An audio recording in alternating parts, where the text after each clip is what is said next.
pense que sur les principes de certaines réglementations, ils sont bons. On peut parler de CRD4 sur les rémunérations, on peut parler aussi de la composante trading de Volcker. Sur la gestion de liquidité aussi, je pense qu'il y a des bonnes choses.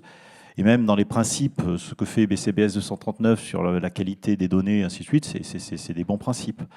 Maintenant, il reste quand même que dans beaucoup de réglementations actuelles, on voit une complexité effrayante.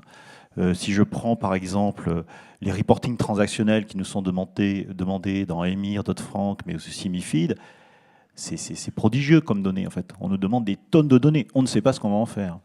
De la même façon, si je prends aussi MiFID, on peut se demander si le régulateur s'est mis dans la peau du client particulier qui va devoir lire mais une tonne de documents. C'est impressionnant. Et de la même façon, sur FRTB, je ne sais pas si vous essayez de comprendre les nouveaux concepts qui sont portés par FRTB, mais c'est d'une complexité effrayante là aussi. Je veux dire, déjà c'était compliqué avant de savoir ce que voulait dire une value at risk, mais demain, je veux dire, pour comprendre ce qu'on mesure dans FRTB, il faut au moins avoir fait, je ne sais pas, des doctorats en mathématiques poussées. Donc on est dans une situation où la lisibilité ne va pas être là.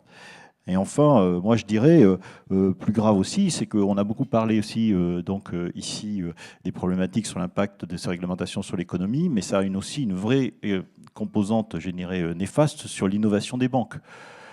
Moi, dans le budget d'investissement aujourd'hui de la Société Générale sur la banque d'investissement, on est passé de 10%, qui est peut-être pas assez il y a quelques années, effectivement, dépensé, je dirais, sur des problématiques réglementaires, à aujourd'hui presque 40%.